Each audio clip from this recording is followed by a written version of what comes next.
The following is a Hoop Ball presentation. Hello, and welcome to the Box Score Breakdown Show, brought to you by Hoop Ball.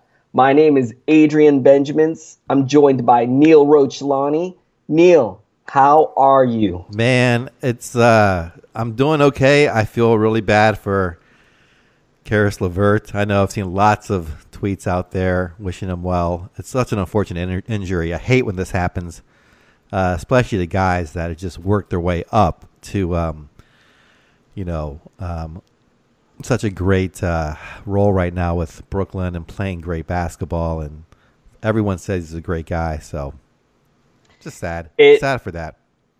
Absolutely devastating for a guy who was having a breakout year. We've been waiting to see it, for a few years.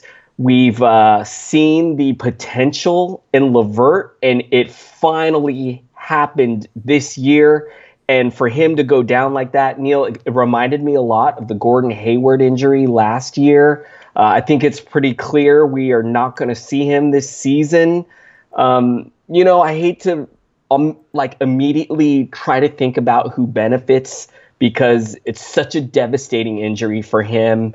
And but we do have to talk about the fantasy ramifications here, Neil. What do you think is going to happen to this team here going forward? Yeah, I'm still trying to process that as well because I don't like to do it so quickly. One, because I think it's hard to do, and two, I feel it's disrespectful. But anyway, we have to talk about it.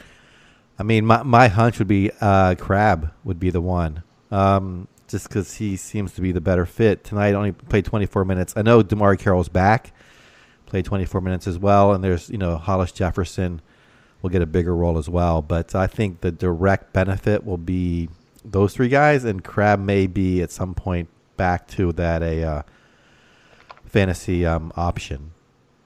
I think it's going to get spread around. It's not going to be like one guy takes it all over. We'll have to see. Give it a game or two. This lineup's been a little different this year than I expected with Dudley getting the start. So I'm not sure exactly what they're doing over there as I had thought. So I guess we'll have to see it run its course. So I really like Rondé Hollis Jefferson. I think we're going to see a large increase in his usage and minutes. They like to run the ball through him as kind of like a point forward. We see his assist rate go up dramatically anytime Levert is off the floor. So I'm wondering if he could be the biggest beneficiary. I do agree with you, though. We're going to see it trickle down to everybody. I think D'Angelo Russell is going to get more shots here. Maybe Joe Harris. I like your take on Alan Crabbe. Caris Levert was the number one option on this team. He led the team in usage and shots. So that's going to be spread out now throughout the team. So we're going to see an uptick everywhere, maybe even Jared Allen. And again, I hate to immediately try to think about, who's going to benefit from this because, as you said, it's a little disrespectful when somebody's just, Neil, it's so devastating, man. Besides this season, I worry about when you see an injury of this magnitude, I worry about his career. I really hope that he comes back strong, still a fairly young guy. And so I just was putting it together. I really hope he can get back to where he was, man. What do you think? Yeah, I saw one doctor tweet out, who knows if it's a real life doctor, but he says it reminded him of a pretty clean break that what he witnessed with Gordon, and he expected to be a full recovery. So hopefully that is the case. Like you said, this season seems to be gone for him, and hopefully he can come back next season. I think it's really interesting that you mentioned the clean break because I heard the same thing when Paul George had his injury, when his leg snapped, that, when it's a clean break like that, and, there's no, I'm not a doctor, so I don't know, but when there's no tendons or anything like that, it can heal 100%. And a lot of times when that bone heals, that place in the bone where it breaks actually becomes stronger than before the break in that spot. So, oh man, I just really hope Levert. Neil, I own Levert in a 30-team dynasty league, and I have Levert in a bunch of leagues this year. So, but I don't even care about that, man. I just, from a reality standpoint, I just really hope that he gets back healthy and he just gets back to where he was, man. Yeah, that's all I want. Yeah, I don't want to see anyone get injured, but it seems especially painful when it's a guy that works his tail off to get to this place. Given the opportunity, he really ran with it and really just proved himself out there. So unfortunate. Do you think you're gonna try to trade him, Levert? Do you have a chance to win the dynasty league? Or you're gonna hold on to him for? In my dynasty league, I'm in rebuild mode. All right. So I'm kind of tanking to try to. I'm dreaming of Zion, Neil. So I watched that video finally. My God. What did you think of that guy? He's crazy, right? I have not seen him play a college game yet. I'm gonna try to target that at some point over the holidays to watch him play. Well, we should. I mean, I don't want to get too into college ball, but the latest rankings came out, and Duke, I think they jumped from number 5 to number 1 after everyone witnessed Zion, and they have another guy named R.J. Barrett and Cam Reddish. And Neil, these 3 guys might go 1, 2, and 3 in the draft. They're all on Duke. It's literally crazy. So yes, anytime Duke is on TV, Neil, tune in because it is must-see TV. Anyways, to answer your question, I'm going to hang on to Levert. Actually, what's really interesting in these deep dynasty leagues, what happens a lot of times when a guy goes down like this, you actually get some trade offers because there are other teams that are doing the same thing and they're tanking and they're rebuilding. Mm-hmm. So they're like, hey, if I can buy this guy for super cheap right now, why not? Now, luckily, since I'm in that same boat, I'm not going to sell him for cheap. But let's say I was a team, Neil, that was going for the title this year. Yeah, I would probably sell Levert for 60 cents on the dollar because I want to still try to win this year, So anyways, just a bummer, man. Just absolutely devastating. So, and Neil, man, every time I've heard this guy talk, because he's been player of the game a lot of times, so he gets interviewed at the end of games, just sounds like the most humble guy that just absolutely praises his teammates, gives all the credit to his teammates. And man, it just sucks to see it happen to such a good guy, man. Anyways, just devastating. Yeah, I think that's obviously the big news. I don't think there's anything else that's really out there that's transpired since we talked last night. A couple guys have just been sitting, like you said. Allen was out tonight. Mirotic was out. Teague came back. We can talk about that. Avery Bradley, who's probably not on any teams anyway, was out again tonight. So that's the major news. And then I think we can go on to the games. Unless there's anything else you want to talk about before we let's do transition. We actually got quite a few games to get into, so let's just jump in right now, man. I guess I'll lead us off. The first game I had up was the Orlando. Actually, why don't you lead us off? I led off last time. I don't want to be rude, man. Yeah, absolutely. Thank you. Washington wins 117-109. Orlando. Aaron Gordon did come back, so he's now playing again. Played 33 minutes, 18 points, 10 rebounds, 3 assists. Shot very well, 8 of 13, 2 of 2 from the line. Did not make a three-pointer, though, and had 2 steals and 2 blocks, so very strong game from him. Windu, 8 points. Played 15 minutes. This guy is still someone I'm watching, not someone I own anywhere yet. He doesn't have a great line. I'm not going to read every stat line because there's so many games. Vucevic, 17, 11, and 3 with a steal. Shot well, 8 of 17. This guy has been just great this year. DJ Augustine had a very, for him, a good game. 15 points, 1 rebound, 4 assists. I don't mean to be rude. I just mean 3 3-pointers. I mean, we just don't know, right? Sometimes he just doesn't really shoot a lot of shots or make a lot of shots. And tonight he did. Evan Fournier, 20 points, 2 rebounds, 5 assists, 3 3-pointers, and a steal. He's been a great late-round pick if you got him, or mid to late-round pick. Off the bench, Jonathan Simmons played 27 minutes, not much fantasy value. Terrence Ross, as we had talked about I think a couple times now. He is shooting the ball off the bench. Took 14 shots, made 7 of them, 21 points, 3 rebounds, 2 assists. Someone who I think should be owned in 1 block in deeper leagues, maybe 12 teams, and certainly if you're in points format, this guy can run as well. So I picked up Mo Bamba. I'm streaming him for the week. Adrian did not work out tonight. He had 1 rebound. 0 rebounds, 1 assist, and 1 block on 11 minutes. He has 4 games this week, so I picked him up to try to stream him in one of my head-to-heads. So we'll see how that works out. I am jumping all over Terrence Ross anywhere I can, 12 teams or deeper. In my home league, he's sitting on the wire, and I'm really hoping I can switch out Langston Galloway and pick up Terrence Ross. I am worried about what happens when Jonathan Isaac gets back in this rotation, but he has shown that he cannot stay healthy. So till then, Ross is our Huckleberry, and we need to grab him. You covered everything else, man. I think I'm going to move on to the Washington Wizards. Going to start with John Wall here with having a really nice game. 25 points, 1 block, 1 steal, 10 assists, 2 threes, 9 of 15 from the field, 5 of 8 from the line. Bradley Beal with 21 points, a block, 2 steals, 4 assists, 8 rebounds, 2 of 10 from downtown, 8 of 20 from the field.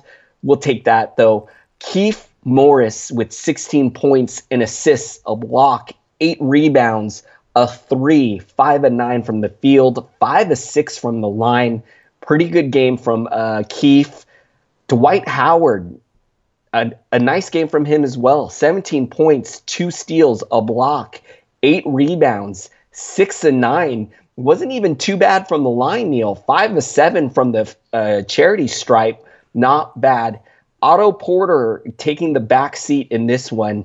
6 points, 4 assists, a block, a rebound, 2 threes, 2 of 4 from the field.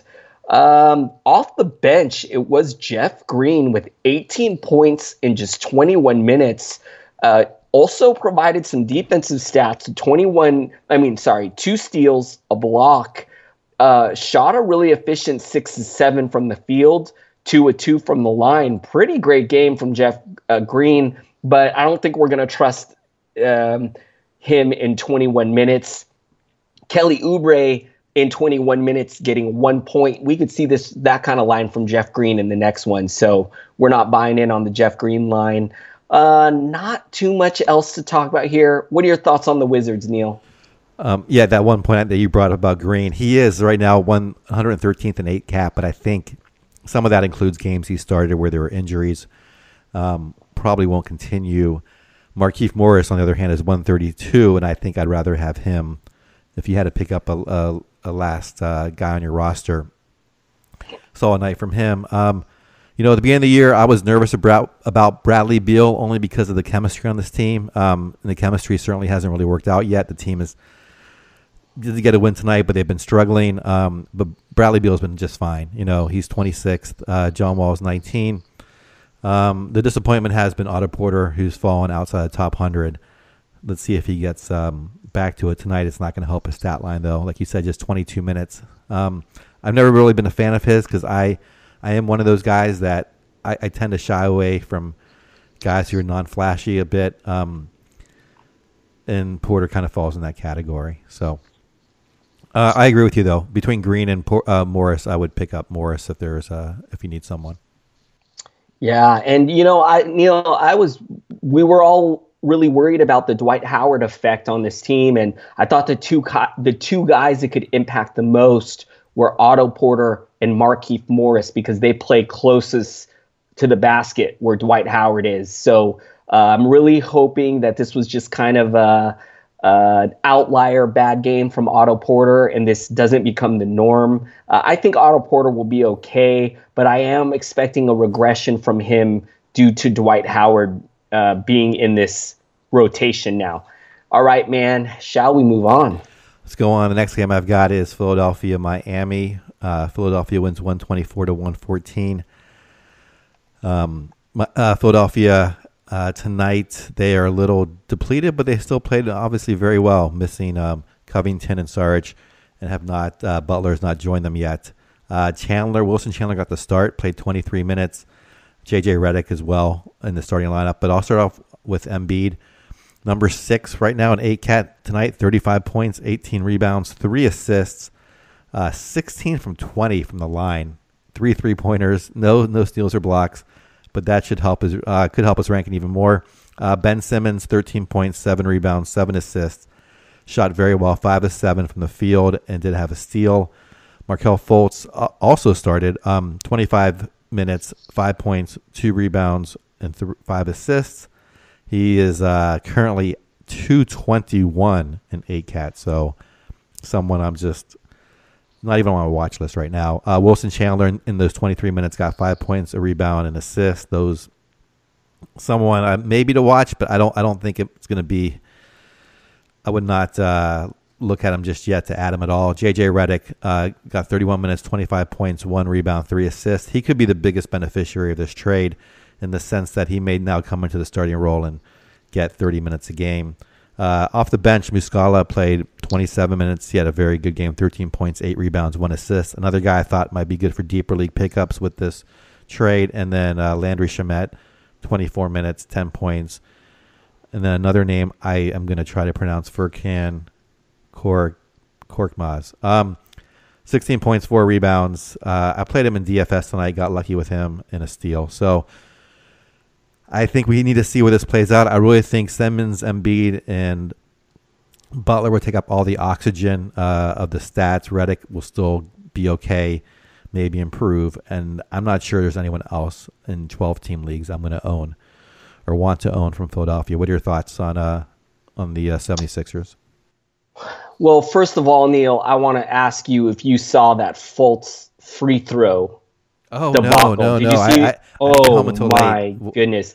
Neil, it's been well documented Fultz's issues with his shot. I don't know what's going on with this guy, man. So, Neil, he was shooting a free throw, got to the end of his stroke, right where he's about to release the ball, decided not to, brought the ball back, and then shot it. So it looked like he pump faked. So, and I got to send you footage of this, and you're not going to believe this. My. Neil, I do not know what is going on with this guy, man. What is wrong with his head? But it is not good, man. And this guy's approaching do not draft territory for me, maybe going forward until he can prove in future seasons that he can put up a good season. Because I'm telling you, man, I don't know. I do not know what is wrong with this guy. It is a mental issue. And he's likely to one of the biggest losers from the Jimmy Butler trade. So, I own him, Neil, in a few leagues. I've been waiting for a guy to pick up to dump him. So he will be on the wire soon in everywhere that I own him. Just want to note that. And then, as you mentioned, we're watching the power forward spot here. It was Wilson Chandler getting the start. I think that Mike Muscala might be the guy. He got 11 shots, put up 13 points, 8 rebounds and assists in 27 minutes. He could be the guy to watch here.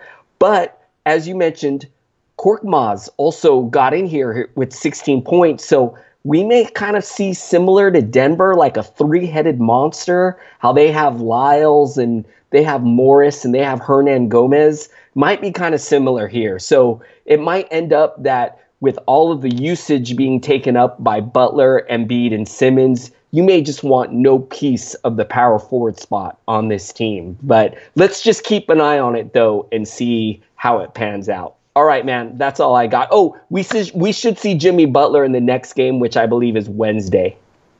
Yeah, I'm really curious to see that game. Hopefully I get the chance to see how they all fit together. I know it's going to take time. So I think just the one heads up is the stat set you see on Wednesday may not be the stat set that goes forward as they figure out how to play together. Yeah, go ahead. Neil, we saw this just a monster line from Embiid tonight with the 35 points and 8 rebounds. Would you be concerned at all if you're an Embiid owner that Jim. I mean, we've seen the negative effect that Jimmy had on Karl Anthony Towns. Would you be worried right now, Neil, if you're an Embiid owner, or do you think it'll all work out okay? I think it's going to be a much different situation. I think it's going to work out good enough for Embiid. I think he will lose some value. I think his points have to come down a little bit with Butler there, and then maybe some other stats come down a little bit. Like we said, I think yesterday he might lose a half a round value, so maybe he goes from 6th down to 9th or 10th overall, or even maybe another spot or two, but it's not going to be a huge impact on him, I don't think. Same with Simmons. All right, man, I'm going to move on to the other side of this game, which is the Miami Heat. Gotta start with Goran Dragic, 22 points, a block, 2 steals, 5 assists, 3 rebounds. Nice to have him back in the lineup. Added a 3, shot 8 of 15, 5 of 7 from the field. Beautiful game from Dragic. Josh Richardson doing his thing, 17 points, a steal, a block, 4 threes. Not too big on the assists and rebounds tonight. He only had a rebound, but you'd be pretty happy with this line, I guess. Rodney Magruder, Neil, who just started the season on fire, has kind of come down to earth now with them getting a lot of their guys back. The minutes are still nice, but the usage is real low. Only 4 shots in 26 minutes for 6 points, a steal, 2 assists, 2 rebounds. In deep leagues, I think you still got to maybe stick with him because the minutes are there. But in standard and shallow leagues, I don't blame you if you want to move on. Hassan Whiteside doubled, 13 points, 11 rebounds, a block in just 22 minutes. Did have 5 fouls in this one, so I'm assuming that foul trouble was an issue for him in this game. But still pretty happy with the double-double. Winslow with only 5 points, 3 assists, 3 rebounds in 21 minutes. And then off the bench, man, a lot of great production. Tyler Johnson with 12 points, 2 assists, 4 rebounds, a 3. Wayne Ellington doing his thing, which is bombing threes. 4 out of 10 from 3-point range for 14 points, an assist, 3 rebounds. Kelly Olynyk with 13 points, a steal, 2 assists, 7 rebounds in 22 minutes. He also added a 3. Pretty nice. Not too much else to talk about here. Neil, what are your thoughts on the Miami Heat, man? Yeah, I mean, touching on Magruder first, someone who was a great pickup at the beginning of the year, now has dropped to 92nd in ACAT, and after tonight's line will slip a little further. And it may not get a whole lot better for him. I think he might stay outside the top 100. So there might be someone else you can pick up. But, I mean, at the same time, if you own him, you might want to hold on just a couple more games to see if things turn around a bit. I've certainly been a little too antsy in my past to know that maybe I should wait another game or two before I drop, but certainly he's not their main guy out there. Winslow is someone I'm not touching. His percentages are just too bad. He's still outside top 150, and he kills you in both free throw and field goal percentage. I like to see Dragic back in there. Nice to have a good game. Maybe he can get back in the top 100 soon. And then, like you said, Whiteside just had some fouls issues. Otherwise, he's been a great player this year, 44th on the player rater. And I think he's had some 20-20 games, and I think he would have had more of a 15-15 game without the foul trouble, probably even closer to 20-20. So good for him. Olynyk, I'm keeping an eye on. And also Wayne Ellington. You know, I talk about these 3-and-D guys. He's more of just a 3 guy, but right now he's at 165 on the player rater. He got 26 minutes tonight, so we'll see if he starts to fire it up a little bit more. Yep. All right, man. Let's move on. Where should we go next? Let's see. I've got to go New Orleans, Toronto. This was actually a really good game. I don't know if you got to see this at all. I just saw a little bit of it. A really impressive win for New Orleans. 126-110 up in Toronto. Mirotic, like I said earlier, was out, so Anthony Davis, well, he always does this. But anyway, 40 minutes, 25 points, 20 rebounds, 6 assists, 3-pointer, 2 blocks. Drew Holiday, he's the one with the monster game. 29 points, 3 rebounds, 14 assists, 3 3-pointers, a steal. Etwan Moore picked up the scoring slack, 30 points on 13 of 18 shooting. This guy is shooting over 50% for a shooting guard. That is amazing. 2 rebounds, 3 assists, and 3 3-pointers and a steal. Let's see. Wesley Johnson got the start with Peyton still out. 21 minutes, 5 points, 2 rebounds. Not really fantasy worthy. And Julius Randle in there as well. 17 points, 12 rebounds, 4 assists, and 3 of 5 from the line. No defensive stats, no 3-pointers. Off the bench, Darius Miller played 22 minutes. Ian Clark, 21. Check Diallo, 19. Only thing I can think away from this is that Holiday is holding his value this year. You know, he's 23rd right now. Got drafted late in the second round. This will help a little bit. He's going to be right around 20 after this game. I think Mirotic is going to come back soon. And Etwan Moore, if you need points and you need help with the field goal percentage, I guess you can pick him up. I've always been a little skeptical of him because he can disappear for stretches of time, especially when they're healthy. But tonight he was able to put up a good game. So someone I'm watching, but I'm not really picking up just yet in 12-team leagues. He's currently at 109, though. Isn't it strange how we see all these guys? We already talked about Terrence Ross, Wayne Ellington, and now Etwan Moore. These like wing scoring guys who are like fringe pickups. It's really hard to rank these guys. And man, Anthony Davis, Neil, sometimes I look at his lines and I feel like I wonder if my computer's broken and it's like some kind of mistake. Like, did he really get 20 rebounds? And it's just crazy, man. And geez, it's just insane. He's the best player in fantasy without a doubt. Not too much else to talk about. Drew Holiday, what a great line from him. I almost kind of wonder if this could be like a sell high moment on Drew Holiday, only because he wasn't this good at the start of the season when Elfrid Payton was healthy, and we are expecting Payton back pretty soon. So, you can sell Holiday right now and get like a top 30 guy. I would maybe do it, or like a top 20 guy even. I mean, geez, I don't know. But anyways, just some thoughts here. I'm going to move on to the Toronto Raptors. I got to talk about Pascal Siakam, 22 points, 3 blocks, a steal, an assist, 3 rebounds, 2 threes, 4 of 4 from the line, an efficient 8 of 12. Neil, this guy is blowing my mind. I think it would be really fun if at the end of the season we did like this award thing, like our fantasy MVP, our fantasy rookie. One of the categories I want to do is maybe the best value, like the best value of the year. Siakam will definitely be a nominee because this is a guy that was drafted in some of my leagues like the last round, and he has been amazing, man. So I'm just in awe of him when he does stuff like this. Kawhi Leonard, 20 points, a steal, a block, 2 assists, 6 rebounds, 5 of 5 from the line, 7 of 20 from the field's not great, was only 1 of 6 from downtown. So the shooting wasn't on tonight, but you'll still take that from Kawhi. Kyle Lowry, big letdown here. He started the season hot. He's been kind of cold this past week. 4 points. You love the 11 assists, 2 rebounds. Was 0 of 6 from downtown. Only shot 1 of 9 from the field. So not a great scoring game from him, but he should be fine. Heck, maybe if you can even put a buy low offer on him, go for it. Although, I doubt the Kyle Lowry owner is going to sell low.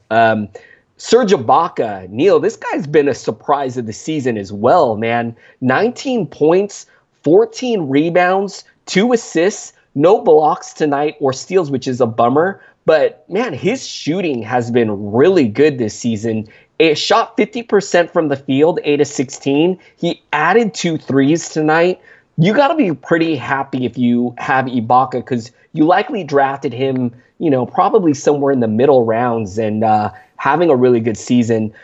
Danny Green wasn't happening with him tonight. 23 minutes, did have 5 fouls in this one. So the low minute total likely is due to the foul problem. Only took 4 shots and made 1 for 3 points, 3 rebounds, a steal. But Stick with Danny Green. He should be fine. Some great lines off the bench. OG Anunoby with 17 points, 3 steals, 2 rebounds. Van Vliet and Wright both adding 10 points tonight.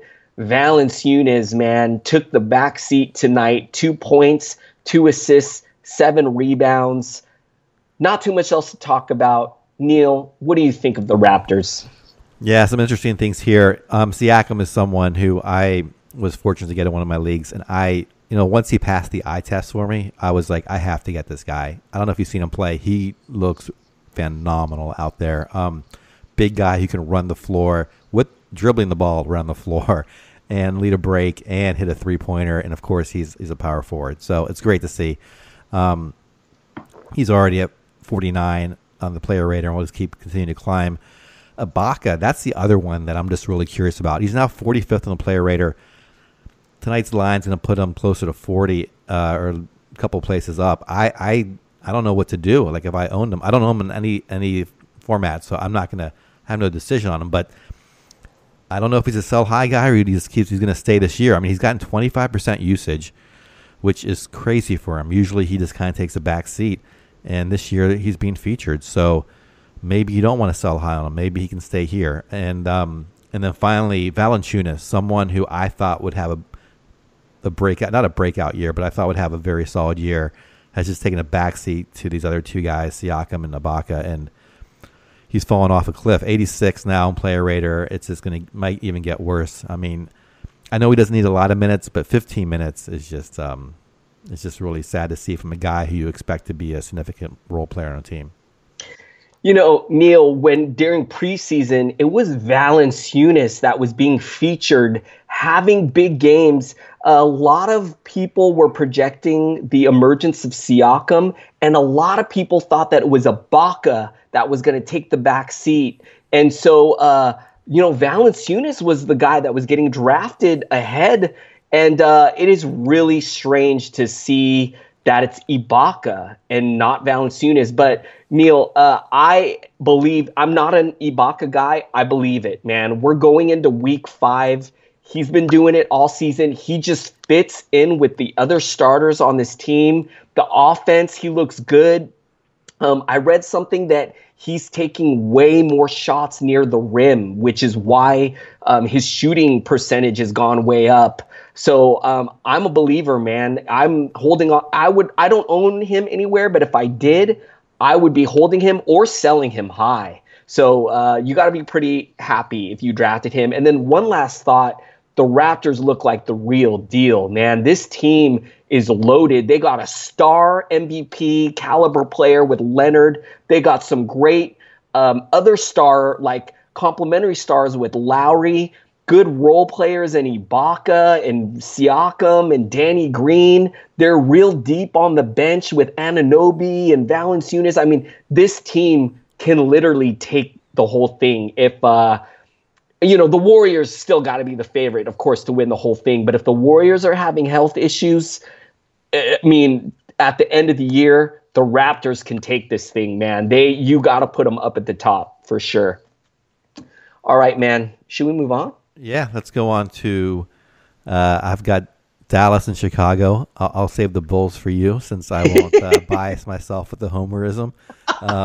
Although they lost 103-98 to the Mavericks, who Harrison Barnes is back and playing well. 33 minutes, 23 points, 5 rebounds, 1 assist, took 16 shots, 9 free throws, made 8 of 9 free throws, a 3-pointer, 4 steals. A really great, solid game from him tonight. Again, though, this is against one of the worst defenses in basketball, so take it with a little grain of salt.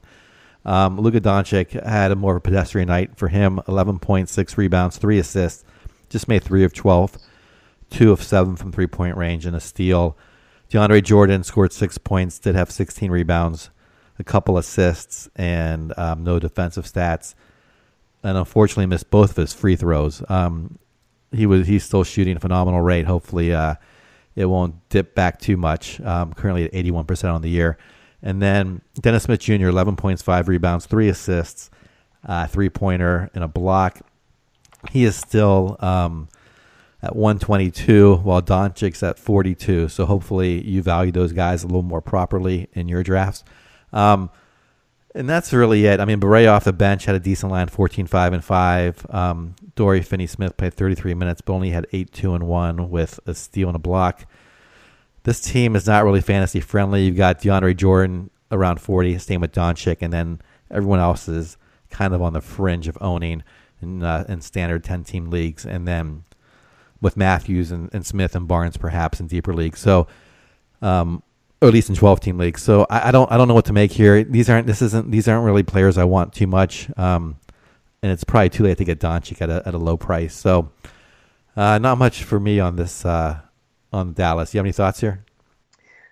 I just want to say that I got Dennis Smith Jr. in a few leagues in my home league, and man, this guy is bumming me out. I'm about to take him out of the rotation and play. It's like a utility spot, so I'm about to plug in like Cody Zeller and take him out of there. Now, Neil, my home league is an 8 category league. He's currently in the 70 range there. So when you take turnovers out of the equation, his value does bump up. But man, his shooting is just ugly. And, we're seeing this improvement with De'Aaron Fox. I thought we were going to see something similar with Dennis Smith Jr., but I was wrong, man. This guy is not looking good. And Neil, you mentioned Doncic. The guy in my league who tried to trade Kyrie for Brook Lopez, the poor guy, we always talk about that awful trade, right? But right. He owns Luka Doncic. He overreacts a lot. I'm going to see tonight if I can pry Luka Doncic out of him, because maybe he looks at this night, this 3 of 12 shooting night. Maybe he overreacts. Maybe I can send him Dennis Smith Jr. and like another guy, maybe I can try to pry Luka Doncic from him. All right, man, that's all I got. You covered the Mavericks well. Should I move on to the other side, man? Yeah, please. Thank you. And good luck with that trade. Yes. Gotta talk, when we look at the Chicago Bulls, I gotta talk about Zach LaVine. This guy does not even look like the same player as last season, man. The shooting wasn't great tonight, 8 of 23, 0 of 6 from downtown, but did have 26 points, 4 steals, 5 assists, 5 rebounds, 10 of 11 from the line. He did have 7 turnovers, so he killed you tonight in 9 category leagues when you count the awful shooting mixed with the turnovers, but having a really good season, man. And if your league gives you extra points for spectacular dunks, then he's really killing it for you, man. Holiday tonight, man. Every once in a while, Neil, this guy puts these lines up where these useful lines. Did it again tonight. 14 points, 2 steals, 3 rebounds, 3 threes, shot a pretty good 5 of 9, perfect 1 of 1 from the line, not bad. Jabari Parker here, 16 points, 2 assists, 6 rebounds, 6 of 17 from the field's not great, but was a nice 4 of 4 from the line. Wendell Carter Jr. feels like a letdown just because he's been so phenomenal lately. 7 points, 2 blocks, a steal, an assist, 10 rebounds, 3 of 9 from the field, took 3 threes tonight, didn't make any, but I just love the fact that he's taken some threes is great. 1 of 1 from the line. Their bench not providing too much here. Blakeney's really kind of fallen off. What are your thoughts on the Chicago Bulls, Neil? Right now, Justin Holiday is their second highest ranked fantasy player. Wow. Number 63 in ACAT is what I'm showing. LaVine, though, is in the top 20 to 18. Carter Jr., I expect, will surpass Holiday pretty soon, just a few spots behind him. Unfortunately, Jabari Parker, even getting the start, does not. I mean, he had tonight 16, 6, and 2, fouled out, had a turnover. I'm not sure. He's been dropped in most of the leagues I've been in. Just killing you with percentages, or at least on the. I thought he'd be a much better shooter. My other take is that would be great if there was a league for great dunks. I don't know how they'd value that, but Zach LaVine, like you said, he is just motoring. He is having MVP season is crazy, but obviously he's having a very good year. I'm assuming he's going to be an All-Star, and he's an Eastern Conference All-Star. So good for him. This team, I think, though, when we get some of these players back in maybe a few weeks, with Markkanen, Portis done eventually, I think Holiday will still get a decent amount of minutes. He had 36 tonight. I think he'll still get around 30 minutes and probably come back down to around the 100th range, but I think he'll still be worth owning. Although I think Parker will fall off. Levine's numbers will come down a bit, especially that scoring number. But Carter Jr., I think, will stay strong. This guy's just been, like you said, in the preseason. I had not seen him, and you told me how good he was, and he's delivering. It's great to see. Yeah. He blocked a shot, I think, that went almost a half court. Did you see that highlight? Yep. Yes, I did. This is a guy next year, Neil. I think we could be drafting this guy like third round up, only because his stat set reminds me a lot of like Miles Turner. Blocks with threes, with good percentages. Could be high rebounds, like double-digit rebounds, double-digit points with some low-end assists. I mean, it's what we salivate over for big men, and he falls in that category, man. This is a guy, future seasons, we're going to be drafting very high, man. Looking really good. Oh, one last thought. Zach LaVine, when you take out turnovers in 8 category leagues, he's sitting at number 10 overall on the player right now when you take turnovers out of the equation. So having a phenomenal season.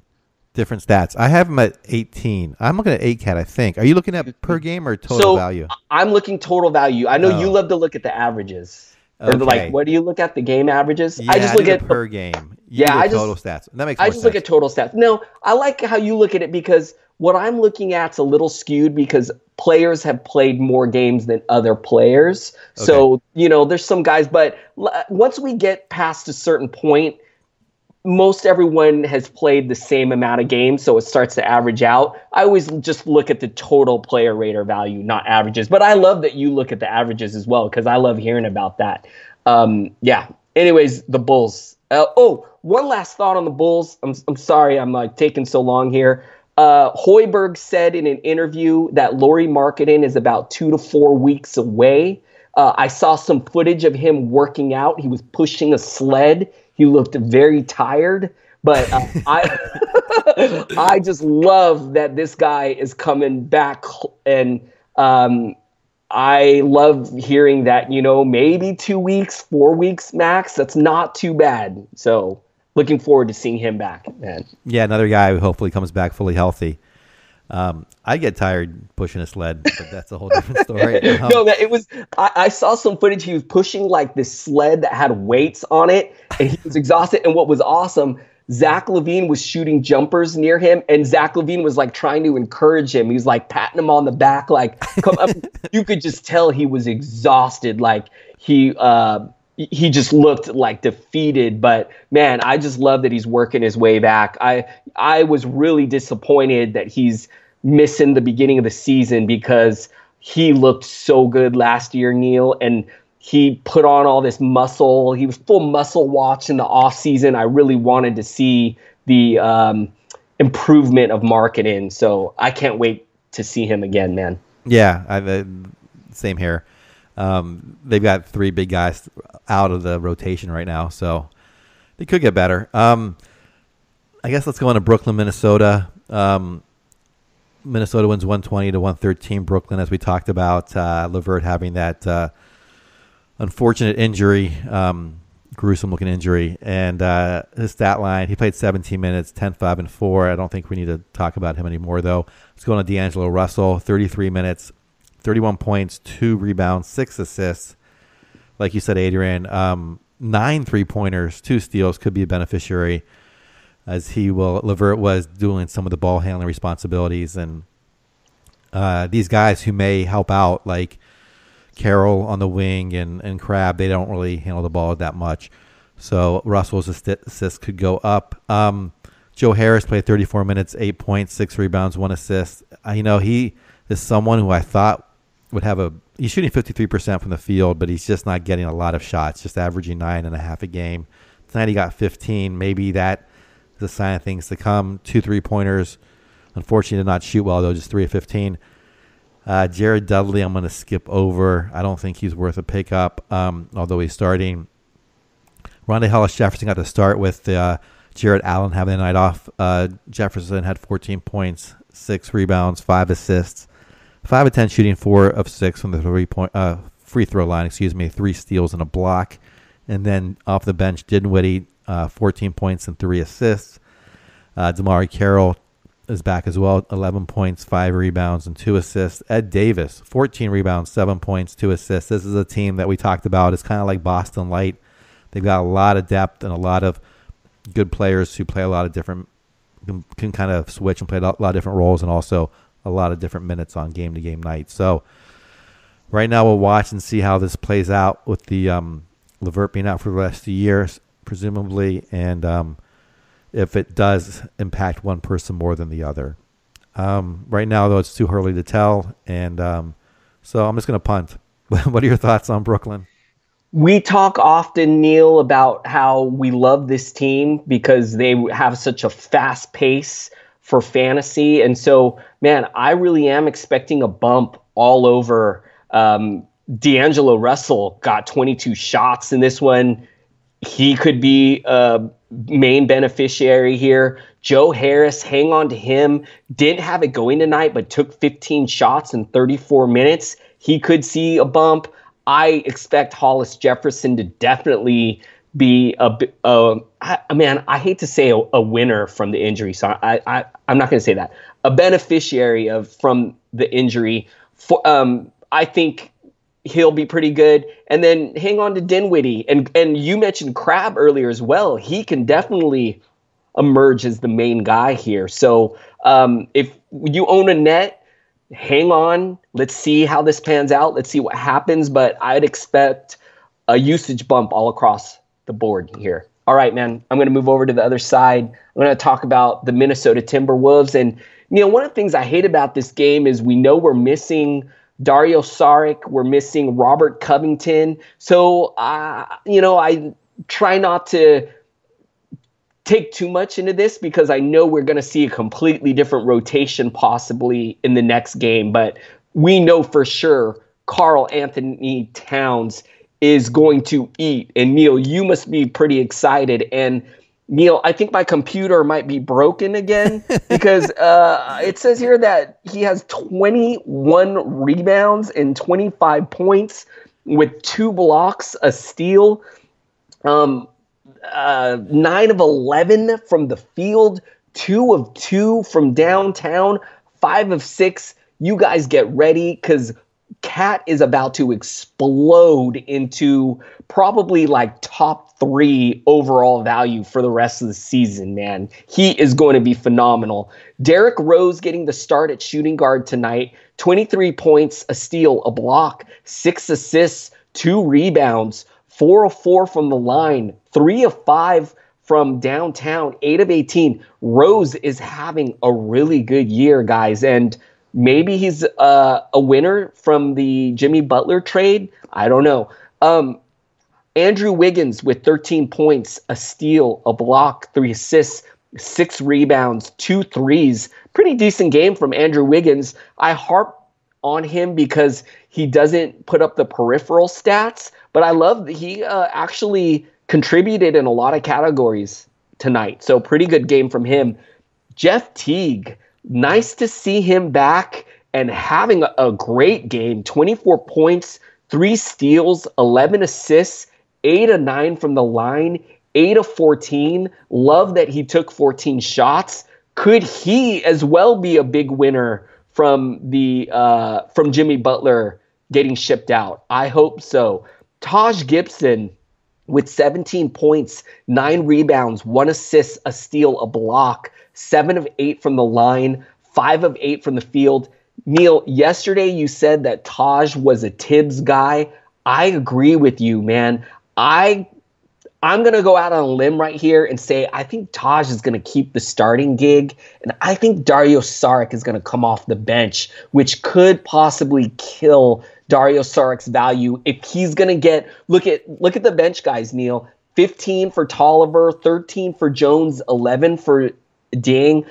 I hope that Saric doesn't fall into a role like that. Let's see what happens. But man, Taj with a great game. It's just really hard for me to see Taj getting benched for Dario Saric. Josh Okogie, 8 points in 20 minutes. Not too much else here. Neil, what are your thoughts on the Timberwolves? Yeah, I'm really happy with Karl Anthony Towns now. Happy that he doesn't have to play with Jimmy Butler anymore. It's the big question is, where does Covington fit in, right? I imagine Covington has to start, right? So does that mean I can't see Wiggins not starting? They paid him the max contract. Does that mean Rose doesn't start? Or is it Gibson? That's one that I'm really curious about. I don't think Saric is in the starting lineup, like you said. At least starting off when he's in his first game there. I think it's going to be Covington, and then one of these guys gets bumped out. And if I had to guess, it would be Rose, and then Rose comes off as a sixth man.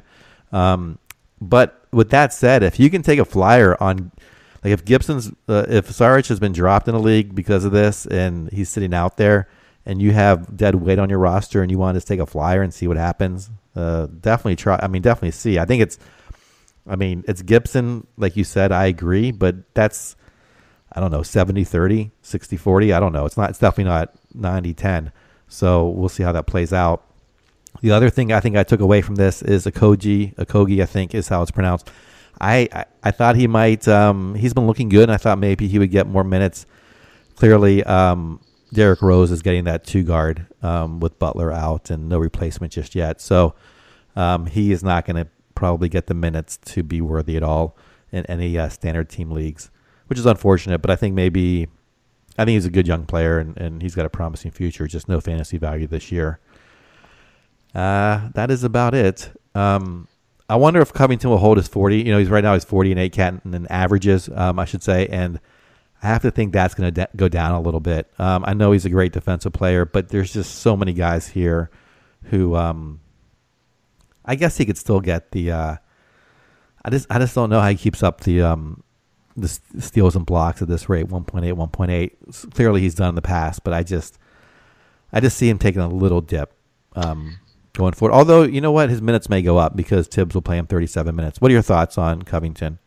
Tibbs, we know he loves to ride his starters. Neil, we saw it tonight. Rose 39 minutes, Wiggins 37, Towns 37, Teague 35. So the projected starting lineup, I'm going to go out on a limb and say it's going to be Teague, it's going to be Wiggins, Covington, Taj, and Cat. So the only thing that could be off there is maybe we see Saric instead of Taj. But I think those are the starters, and I think all those guys are safe. I actually like Covington's value here because I do believe if he starts, he's going to see big minutes. And I think one thing that Tibbs is going to like, Covington's a defensive guy. So I think Tibbs is going to like that a lot. Another thing that Tibbs is going to love, he can space the floor and hit a three. So that's going to keep Covington on the floor. And I think if you own Covington, I think he's going to be pretty safe. All right, man. Yeah, just real quickly, you're probably right about that. I just worry about, he obviously enjoyed being in Philadelphia. He's now going to an organization which is a little less functional. So we'll see how the human aspect plays out there. And then, like you said, I just want to mention Jeff T. Good to see him back. Looks fully healthy. Had a great game. Hey, that's it. Yep. I got some cool insight. I believe it was Bleacher Report earlier today posted a video of Robert Covington arriving to, I believe he got to his locker. He got a package from Karl Anthony Towns that said, it said something to the effect of, "Welcome aboard. I thought you might need this jacket because it's cold." And so he got him a jacket, a warm jacket. And then he also had brand new headphones. And then he said something like, "Let's go get it." So I thought that was pretty awesome, man. It kind of gives you an insight of Karl Anthony Towns maybe trying to be like a leader of this team, welcoming the new guy. And it's so weird when you see something like that to how he didn't get along with Jimmy Butler. because he seems like such a cool guy. At least in my point of view, he seems like a good guy. I don't know, man. What do you think? Yeah, I think it was just more it's just the work ethic that maybe, Butler. Sure. I don't think it has anything to do with his personality. Probably just the game of basketball that we don't fully get to see, the practices and so forth. Yeah, you could be right though. Covington could be just fine. He could be very happy. I'm not happy. He could be the professional athlete we expect him to be and play just as hard and just as well in this situation. So yeah, and those defensive stats are hustle stats. So perhaps we'll be just fine.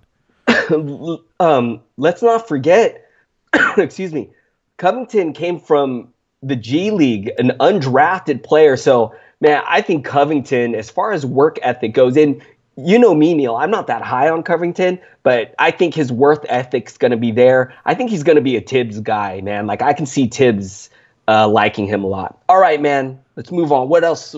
Where should we go? Let's go over to Phoenix, Oklahoma City. OKC wins 118-101. I'll do the Phoenix side. So TJ Warren, we mentioned him the other day. Once he got the starting position, it looks like he's all systems go. 40 minutes, 21 points, 6 rebounds. Such a good shooter. 10 of 14 tonight from the field goals, 1 3-pointer, 2 steals, and a block. DeAndre Ayton, 35 minutes, 14 points, 7 rebounds, 2 assists. Kind of a quiet night for him and a block. Devin Booker, 19 points, 4 rebounds, 6 assists, 4-4 from the line, 7-18 from the field, a 3-pointer, no defensive stats. Isaiah Cannon, someone who I streamed at one point but have since let go, and tonight kind of a disappointment. Just played 23 minutes, 1 point, 2 rebounds, 3 assists, a steal.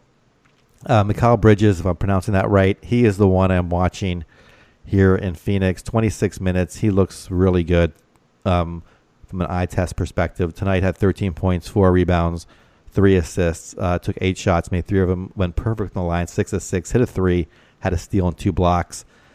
This guy can do a lot of different stat categories, and if he can get 26-plus minutes a game, I think he might be worth owning in 12-team leagues. No one else would to talk about stat lines. Rashawn Holmes, just 13 minutes.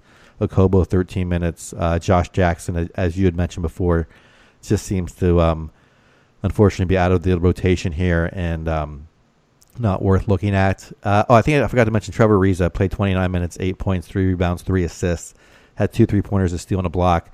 Someone who's I'm seeing it per game at 117. So I stayed away from him. He's had some good games. He may crawl his way back into the top 100, but it's really Mikal Bridges that I am keeping an eye on and may pounce on after one more game. We'll see how it goes. What are your thoughts on Phoenix? I love your take on Mikal Bridges. I think that's how you pronounce it, yes, isn't it? Oh, God, yes, Mikal. If you can afford to, if you have the luxury to grab him and stash him, he feels like one of these guys, Neil, that at some point of the season, he's going to emerge and be reliable value. And I love your take on his stat set. I mean, look at tonight, man. Defensive stats, 3 assists, 4 rebounds. He can shoot threes. He had 1 tonight. Man, yeah, I think if you can pick him up, standard leagues, 10-team leagues, not yet, but in deeper leagues for sure, man. I think he's worth a stash. Hey, I'm about to drop Langston Galloway in my home league. I was thinking Terrence Ross. Maybe I should actually go for Mikal Bridges here, man. And then that's all. Oh man, Josh Jackson just out of the rotation. It I'm just shocked by this, Neil. Just shocked. Anyways, I'm gonna move on to the other side if you don't got anything else. That sounds good. Gonna talk about the OKC Thunder here. Paul George with a pretty big game, 32 points, 6 assists, 8 rebounds, 6 out of 10 from downtown, 11 of 19 from the field, 4 of 4 from the line. Beautiful game from him. Dennis Schroeder filling in nicely for Russell Westbrook. 20 points, 4 steals, 9 assists, 9 assists, 5 rebounds, only 1 turnover. It's a really nice game from Schroeder. A perfect 6 of 6 from the line, 2 of 2 from downtown.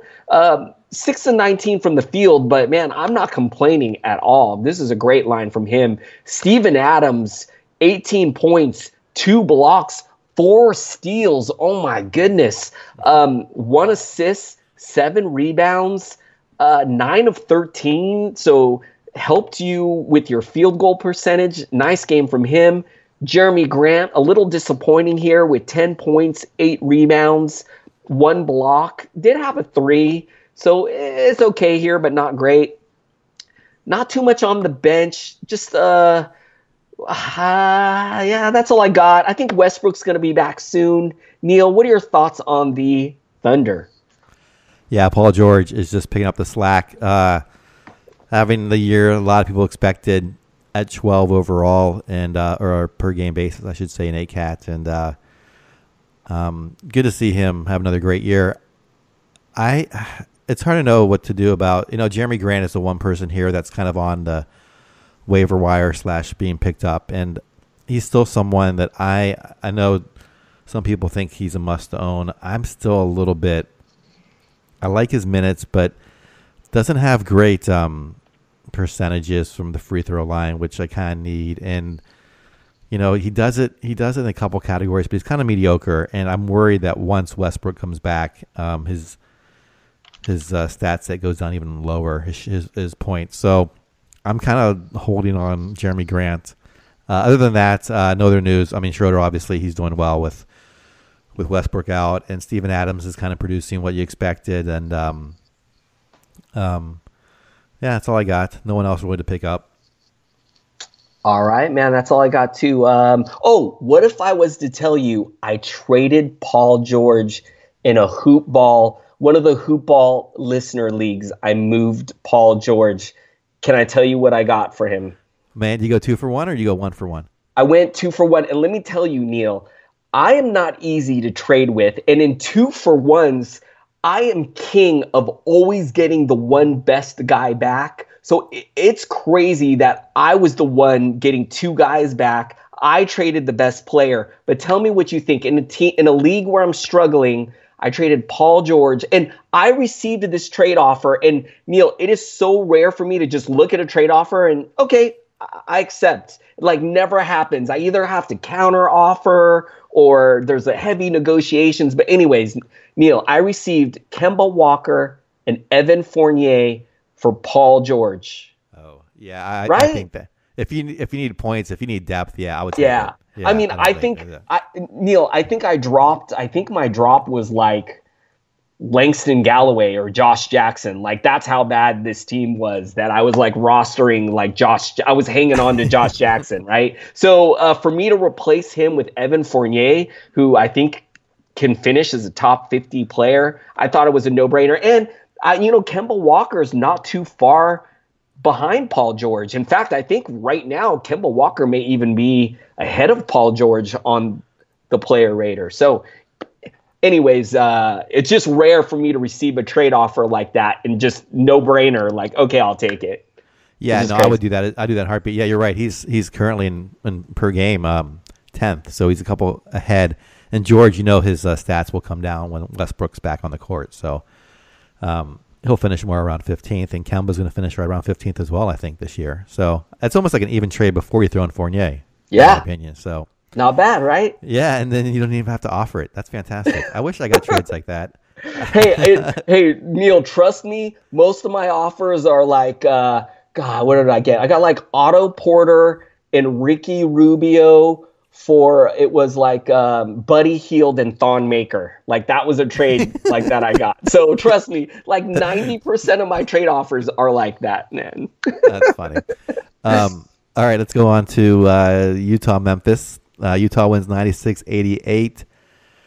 I'll do the Jazz side. It looks like Mitchell had a pretty pedestrian night. 36 minutes, just 12 points, 1 rebound, 4 assists, 3 of 14 shooting. Did make all his 6 free throws. No 3-pointers, but he did get a steal. Rubio has a marker by his name. It looks like he fouled out in just 24 minutes. Got 7 points, 4 rebounds, 2 assists. He has these games on occasion, unfortunately, and a steal. He is currently 96th overall, per game. So unfortunately not coming close to his draft value just yet. Joe Ingles bounced back, had 19 points, 6 rebounds, 5 assists, 4 assists from the line. Did have 3 3-pointers, though, and a steal. I don't know why I saved Rudy Gobert for fourth. But anyway, he had 15 points, 16 rebounds, 2 assists, 5 of 7 from the field and from the line, and 3 blocks. He is currently at 25 on the player rater per game, and that's about where I thought he would be. I thought maybe another 5 points lower, 5 places lower. Let's see, Derek Favors, someone who I own, and I wasn't sure what to do about him. I thought he would have a better year. He is currently at 108 on player rater that I'm seeing. 12 points, 8 rebounds, 3 assists. Did make both his free throws, which is good. And he had 2 3-pointers, 2 steals, and a block, so this should help a little bit. I think he's still going to hover like in the 100 to 120 range, so I'm probably going to hold on to him. Crowder is someone I've been streaming tonight. He did not work out at all. 2 for 9 shooting, just 6 points, 6 rebounds, just 1 3 on 7 attempts and a block. So I am probably going to give him one more game and may then try go somewhere else for a 3-and-D guy. I'll see how he looks. Alex Burke got 23 points off the bench, or 23 minutes, off the bench, 10, 4, and 2. And then Dante Exum, 21 minutes, someone I was higher on this year and is not really panned out in this rotation. What are your thoughts on Utah? I guess my one thought is, you told me earlier this year you got to take Paul George over Donovan Mitchell. I'm glad you did. You're looking at 3 rounds of difference.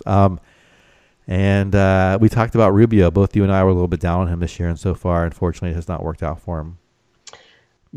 I did actually take Donovan Mitchell, Neil, in my home league. In my home league, I took him in round 2, and he is killing me, Neil. That is an 8-category league where he's currently ranked 89 on the player rater. And Neil, I said I was going to ride or die with Donovan Mitchell, and it looks like I'm going to die, man, because he is murdering me in this league. But you know what? Lesson learned. And yeah, I still love him from a reality standpoint, but it's definitely not happening from him this year fantasy. I really thought we would see this improvement from him. I was hoping his scoring would get more efficient. I was hoping he himself talked about how if this team's going to make a leap, he needs to facilitate more. I thought we'd see more assists from him, and man, it is not happening. Tonight was an ugly night from him, and I'm still hoping he can improve and finish, in the top 50 or maybe in the top 40, but anyways, man, very disappointed. I'm sorry. I thought you took Paul George over. No, and you know what? You are right. In a lot of the hoop ball leagues, in this, I did take Paul George over. I could not pass on Paul George. But man, Neil, I could have drafted Kemba Walker instead of Donovan Mitchell in that home league. So I was going with my heart instead of my head, and I'm paying the price, man. Well, I mean, at least the heart got what the heart got. What the heart got what the heart wanted. Excuse me. I don't. Man, just please take us over to Memphis. I'm gonna jump into Memphis. We're getting delirious, man. This is a long one. I'm gonna jump in Memphis, and I need to thank Neil Rochlani for letting me talk about JJJ some more. Look, 10 points, 11 rebounds, but 5 blocks tonight is just amazing. A steal is pretty nice. 4 and 9 with 2 and 2 from the line. I love JJJ. Mike Conley has been having a pretty good season. 24 points, 3 assists, 4 rebounds. Really happy to see him healthy and back to being Mike Conley. Kyle Anderson, we've seen him bounce back. Scoring isn't there tonight, was only 3 of 11, but Neil, 13 rebounds, 5 assists, and took 11 shots, meaning if that ball just fell in the hoop a little bit more, this would be a very good line here. So, and then also, Neil, probably the other thing to take away from this, Kyle Anderson played the most minutes out of anyone on this team tonight. So you guys, if for some reason Kyle Anderson is still floating on the wire, I know he got dropped after his very slow start. I would scoop this guy up. I actually held on to him in the leagues where I had him, which is like 3 leagues I got him. And I'm pretty ecstatic from what I'm seeing, man. What else? Marcus Saul, 16 points, 2 blocks, a steal, 3 assists, 5 rebounds, 7 of 13 from the field, 0 of 4 from 3-point range, 2 of 4 from the line. Still a pretty decent game from him. Garrett Temple, Neil, another one of these guys who we see kind of have good games and have bad games, was a bad game tonight. 6 points, no defensive stats, not much else here. Off the bench, it was Marshawn Brooks getting 10 points. Nothing from Mac, another guy who we've seen. 9 points tonight. Actually did have 2 steals and a block from Mac with 3 rebounds. So actually, I mean, I guess it's a nice low-end line from Mac. But anyways, what do you think of the Memphis Grizzlies, Neil? Yeah, I think Kyle Anderson, if he did get dropped, I think could emerge as right now he's 196 is what I'm seeing on a per game basis in ACAT, and that's going to shoot up. It may not shoot up to above 100, but I think it's going to shoot up to standard league value. And then, Mike Conley, like you said, he's back. He is shooting only to 38% this year from the field, so that's really dragging his ranking down. But I think that'll bounce back, and he'll finish around 4th or 5th round value. So good to see him bounce back a little bit. And it's good to see Memphis having a better year, although they did lose tonight. All right, you guys, it's been a great show, a long show with the Levert injury and this big slate of games. Neil's going to be back for the last 2 games of the night. I got to run. You guys, please hit me up on Twitter at Adrian Benjamins.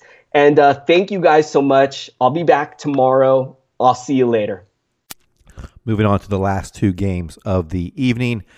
Sacramento with a very quality win here at home, 104-99 over the San Antonio Spurs. Great to see them sort of backing up their great start to the season, looking like a very competitive team out west, not the Sacramento we're used to. From a stat perspective, start with San Antonio's side.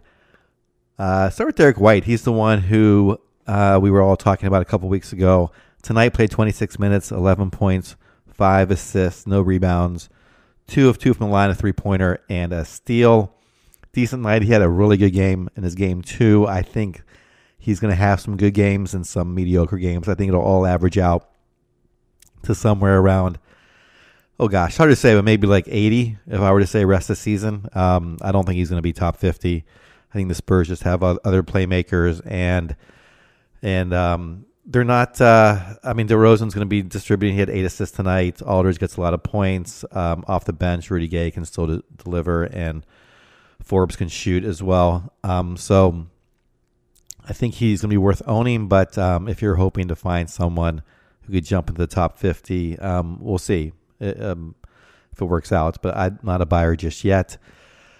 Other stat lines: DeMar DeRozan, 37 minutes, 23 points, 2 rebounds, 8 assists, 8 of 17 shooting, 7-8 from the line, no threes, no steals, no blocks. LaMarcus Aldridge, 14 points, 18 rebounds, 2 of 2 from the line, 6 of 12 from the field, 3 blocks. Solid night from him. Bryn Forbes, 10 points, 4 assists. He's 139 in my 8-cat per game basis. I don't think he's worth owning. Dante Cunningham, same, 29 points, 9 rebounds. 29 minutes, 9.7 rebounds. And his steal off the bench, Patty Mills, 5 points, 3 rebounds, 4 assists. Rudy Gay, someone who I think is worth owning. He's 91 right now in ACAT and should remain there. Only 21 minutes tonight, but I think he will get in the mid-20 minutes going forward. Maybe not the 27 minutes he had before, but I think he'll be fine. 14 points, 9 rebounds tonight, 6 of 12 shooting, 2 3-pointers, and a block. That's really it for San Antonio. Patty Mills, if you were streaming him like me, you may have to let him go now, as he just played 22 minutes and is just getting marginal stats. Moving over to the victors this evening, the Sacramento Kings. Another strong performance by Mr. Buddy Hield. Actually, he didn't have a strong performance. I'm thinking of Mr. Darren Fox. Sorry. 19 points, 3 rebounds, 7 assists, 3 3-pointers. He did go 2 of 4 from the line, 2 steals and a block. He has been phenomenal. 43 overall in 8 cat, or not overall, but per average in 8 cat. And he is clearly the leader of this team and should finish somewhere around here by season's end. I don't think you should sell him unless you can get this value that he's at right now. Buddy Hield, 14, 2, and 4. He's 56th overall, and I think he's going to hold again in that 50 to 70 range. Solid performer this year, 2 steals. Willie Cauley-Stein, 13, 13, with 3 assists and a steal. You know, what's really hurting him, he's 110, is the free throw percentage, just shooting 52% from the free throw line on 3.8 attempts. Unfortunately, that could hold. He hopefully will get a little bit better, but that is just dragging down his overall value.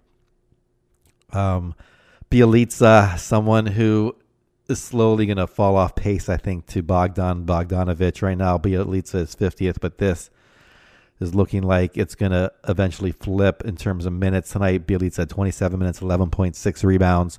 Just took 5 shots, 3 3-pointers, made them all. This could have been a much worse place if he didn't shoot so well from the field. Off the bench, the aforementioned Bogdanovic, 22 points, 1 rebound, 3 assists, and 3 3-pointers. He is probably already scooped up, but if he's still out there, pick him up. He will eventually surpass Bielitsa, I believe, in the player rater, while Iman Shumpert, while starting and getting 26 minutes, is not going to produce much tonight. Deuces wild, 2 points, 2 rebounds, 2 assists, 0 for 2 from three-point land, 3 steals, though. And that is basically it. Marvin Bagley, someone who may get a run later, but this team, I think, might be competing for the 8th spot. I really do think they have a chance to make the playoffs this year. And if that's the case, Bagley will probably stay in the low 20 minutes and outside the top 150. Tonight, he had 7 points and 6 rebounds. Unfortunately, if this team was tanking, he would be valuable. So maybe if it comes to that, but I actually think they're going to be right there fighting for the 8th seed. Okay, on to the final game of the evening. The Clippers hold off Golden State 121 to 116 in overtime. The Clippers had a lead here in the fourth quarter. Golden State made a run at the end to push it to overtime. Klay Thompson knocking out a lot of pretty shots to force it to overtime, but not enough to get the win. And just kind of a sloppy game there in overtime. We had to see a lot of just one-on-one basketball. Kevin Durant, 33 points, 11 rebounds, 10 assists. Steph Curry, of course, is out. 11 to 13 from the free throw line, 2 3-pointers, a steal on the block. This may be the stat of the night. I'm not sure yet. Klay Thompson, 31 points, 2 rebounds, 2 assists. He is currently 62nd in fantasy. Probably was drafted earlier than that. And with these 2 steals and a block, may jump up a little bit tonight, but will probably still settle back in that 60th range once Curry gets back, assuming we know he's out for at least one more game. We'll see how long that lasts. Draymond Green, 6 points, 14 rebounds, 2 assists. He's also really underperforming his draft value, 37th overall, and tonight's not going to help it too much. Damian Jones starting at the center, but just not doing anything. Quinn Cook, someone who is streamable, but tonight just 7 points, a rebound, and 2 assists, so unfortunately did not produce. Iguodala, on the other hand, did with 33 minutes, 14 points, 6 rebounds, 4 assists. Someone who is still not on my front page, 240th in an 8 cat, so I don't think anyone's watching him. Kevon Looney, 26 minutes, Sean Livingston, 18, helping out. The only takeaway I have is Klay Thompson. If someone really is a Klay fan, they want to take him over for a top 50 player from you, let him do that, because I think Klay is going to end up around 60th this year. And that's about it. Kevin Durant may find himself into the top spot if Steph stays out for a while, but he's right now 3rd overall. He's going to finish, I'm guessing, the top 3 or 4. Depends on how much he rests down the stretch, if he rests. Okay, going over to the Clippers side. Strong night I guess it's really off the bench. Harold didn't start, but played 32 minutes, 23 points, 8 rebounds, 1 assist, 10 of 13 shooting. Did only go 3 for 5 on the line, but had 4 blocks and a steal. Phenomenal game from him. Had some great stops down the end there. Starters, Tobias Harris, 17 points, 8 rebounds, 5 assists, 7 of 18 shooting. 2 3-pointers, 2 steals. Danilo Gallinari also with the solid game, 14 points, 7 rebounds, 1 assist, 6 of 7 from the line, 2 3-pointers. Marcin Gortat is still starting for this team. 12 points, 6 rebounds, 1 assist, but is 246 on the player rater and a single steal. Patrick Beverly, someone else who I thought might have a decent year. I think I drafted him in one of my leagues thinking he might bounce back, and then pretty much early on dropped him as it became pretty evident he was not going to get a lot of usage or score many points. Just 4 points tonight, 2 of 5 shooting, 2 rebounds, 5 assists, just a steal. He is just barely inside the top 200 at this point. The point guard that is sort of emerging is Shai Gilgeous-Alexander. Tonight, 18 points, 5 rebounds, 3 assists, 8 of 11 from the field, 2 of 2 from the line, 2 steals and a block. He is currently 117. I think he will finish inside the top 100. Maybe top 75. I think that could be. I mean, he could end up around 75. Even I don't think he gets in the top 50, but I think between 50 and 75 might be a ceiling. I would expect him to be more like 75 to 80, but we'll see. There's just a lot of guys on here that can score. And right now he is his player rater isn't really dependent on scoring. It's more on the free throw percentage, the percentages, and the assists. So if his points do go up, he'll certainly break in the top 100 pretty easily, and maybe does break in the top 75. Let's see. Lou Williams off the bench, 25 points, 2 rebounds, 6 assists. Did not shoot very well, 5 of 18, but did get 14 from the free throw line, which is what is really pulling up his overall value, and 2 steals. He is currently 70th on the player rater, and was sort of a mid-round pick. I think he'll probably finish in that range.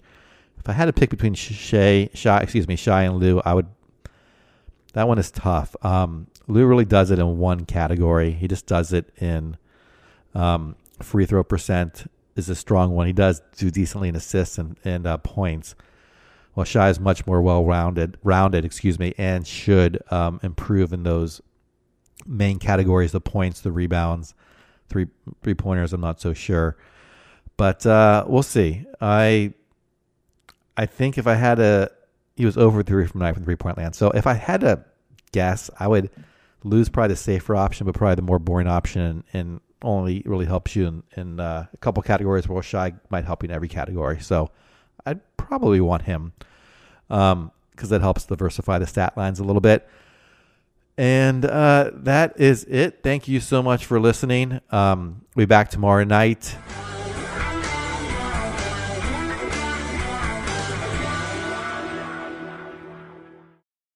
This has been a Hoop Ball presentation.